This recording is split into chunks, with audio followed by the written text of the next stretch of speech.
உயிரே உறவே தமிழே வணக்கம்.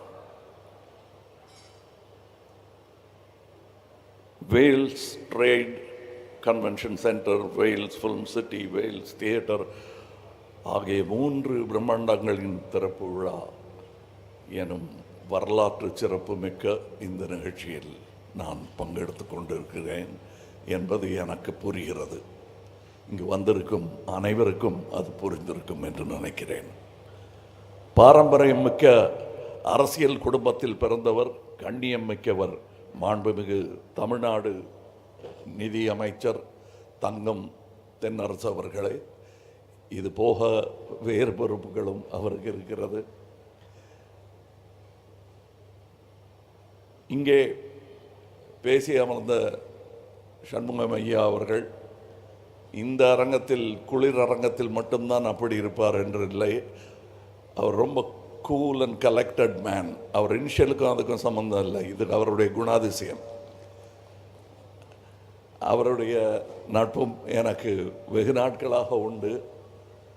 அவர் ஒரு விழா எடுக்கும் பொழுது அங்கும் நான் சென்றிருக்கிறேன். அதுவும் ஒரு முக்கியமான கட்டம். தமிழகத்திற்கும் தமிழ் கல்விக்கும் அது முக்கியமான ஒரு கட்டமாக இருந்த நேரம். பல வெற்றியாளர்களை உருவாக்குகிற ப்ரீ கேஜி முதல் பிஹெச்டி வரை சுமார் 50க்கும் மேற்பட்ட கல்வி நிறுவனங்களை, குறைந்தபட்சம் ஒரு 50,000 பேர் இருக்குங்களா,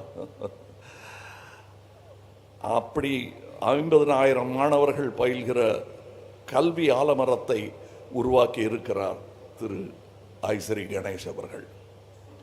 அவரை மற்றவங்களுக்கெல்லாம் நான் பாராட்டி சொல்லிட்டேன். அவரை என்னன்னு சொல்கிறது, தம்பின்னு சொல்கிறதா, அது அப்படி நண்பர்னு சொல்கிறதா, அப்படி அழைத்தா சரியாக இருக்குமா?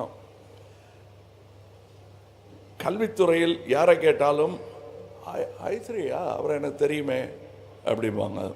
கலைத்துறையில் யாரை கேட்டாலும் ஐஸ்ரீ என் நண்பர் என்பார்கள். அரசியலில் கேட்டால் கட்சி வித்தியாசம் இல்லாமல் ஐஸ்ரீ என் நண்பர் என்பார்கள். தவிர நானே உக்காந்துருப்பேன். எங்கள் நட்பை பற்றி பெருசாக நான் பறைசாற்றிக்கிறது கிடையாது. ஏன்னா எங்கள் நட்பு என்பது இவரிலிருந்து ஆரம்பிக்கவில்லை, இவரிலிருந்து ஆரம்பித்தது. ஐயா அவர்களுடன் நான் படத்தில் நடித்திருக்கிறேன்.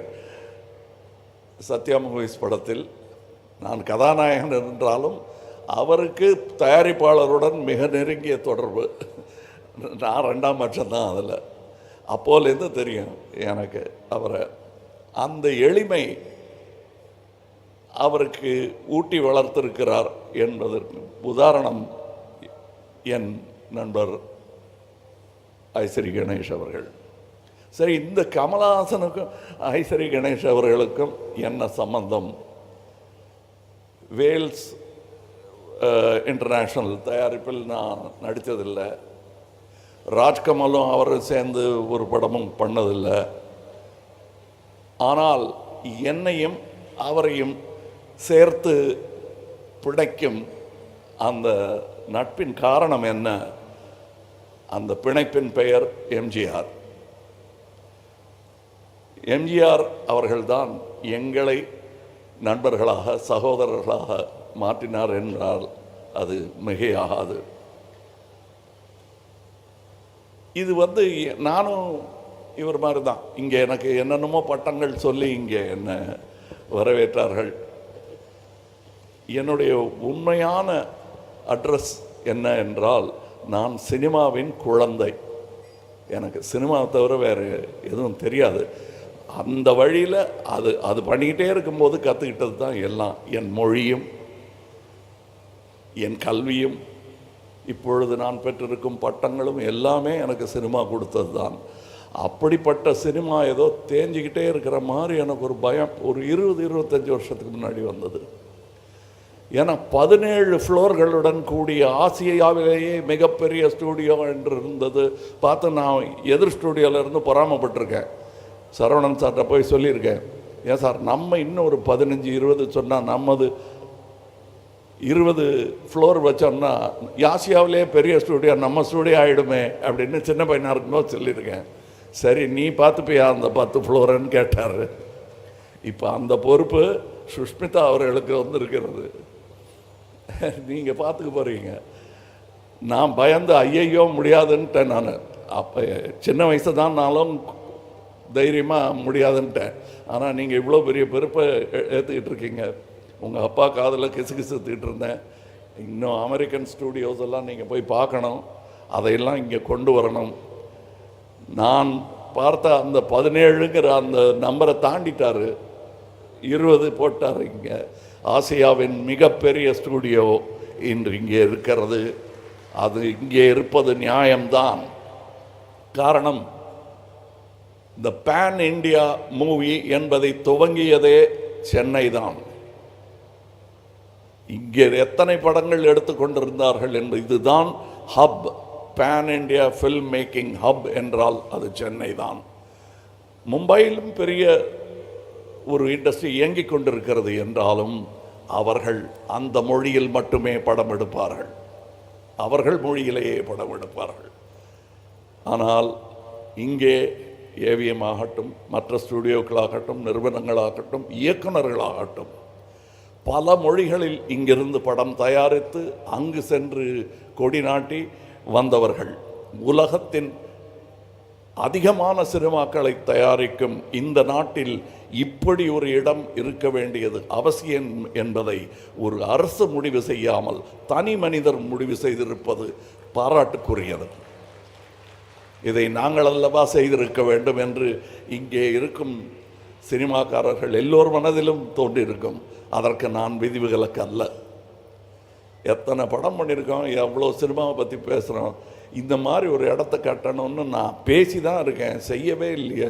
செஞ்சிட்டாரு, சரி நான் செஞ்சேன், அவர் செஞ்சான்னு இங்கே வந்து வேலை செஞ்சுட்டு போகிறேன். இல்லை இன்னும் 2 கொத்தி விளக்கு ஏற்றி வைக்க சொன்னால் வந்து ஏற்றி வச்சுட்டு போகிறேன். ஏன்னால் சினிமாவுக்காக ஏற்றி வைக்கும் விளக்கு அது. அதனால்தான் நான் இந்த ஃபங்க்ஷனுக்கு வந்தேன். ஐயா அமைச்சர் அவர்கள், என் மத்திய அமைச்சர் கூட நாட்டின் கடமைக்காக இங்கே வரவில்லை. அதிலும் பெருமை தமிழகத்தில் இருக்கிறது. 6 நிதி அமைச்சர்களை இந்தியாவிற்கு தந்த பெருமை தமிழகத்திற்கு உண்டு. ஆக நம்ம தமிழ்நாட்டை சும்மா ஈஸியாக இடப்பற்ற முடியாது. அதற்கு இப்படி ஒரு இடம் வேண்டும். நான் பெருமையாக மார்தட்டி சொல்லிக்கொள்ள ஒரு அட்ரஸ் வேண்டும். அந்த அட்ரஸ் இதுவாக இருப்பதில் எனக்கு பெருமை. காரணம், முதலாளியே எனக்கு பர்சனலாக தெரியும். அதான் அது நான் செய்ய வேண்டியதை நீங்கள் செய்ததாக நினைக்கிறேன்.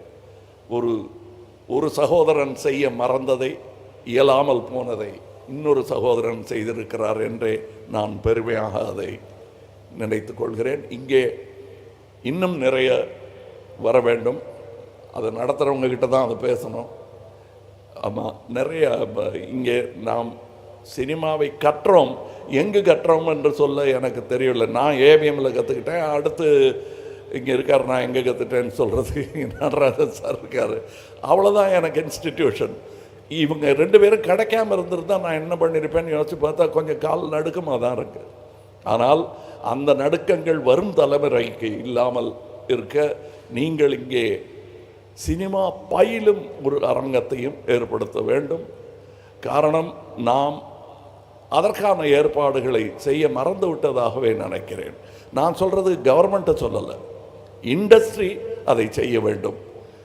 இதெல்லாம் எனக்கு இப்போ தான் தெரிஞ்சுதானா? இல்லை, முன்னாடியே தெரியும். வசதி இல்லை, வசதி உள்ளவங்க அத்தனை பேர் தெரியாது எனக்கு. ரொம்ப பேர் இப்போ நிறைய பேர் தெரிய ஆரம்பிச்சிருக்கு. இவர்களெல்லாம் தமிழ் சினிமாவுக்காகவும் தமிழ்நாட்டிற்காகவும் நல்லது செய்ய வேண்டும் என்று நம்பிக்கொண்டிருப்பவர்களில் நானும் ஒருவன். அதனால் தான் இங்கே வந்திருக்கிறேன். நானும் குளிர்கால செஷனில் விட்டுட்டு தான் இங்கே வந்திருக்கேன். நான் மறுபடி போகணும். இந்த ஸ்டுடியோவுக்கு மறுபடி வருவேன் வேலை நிமித்தமாக என்று நம்புகிறேன். இன்னும் சிறப்பாக இந்த மரங்கள் கன்றுகளாக இருக்கும். இந்த மரங்களெல்லாம் உயர்ந்த மரங்களாக வளர்ந்து பார்க்க வேண்டும் என்பது என் ஆசை. வணக்கம், வாழ்த்துக்கள், ஜெயஹிந்த்.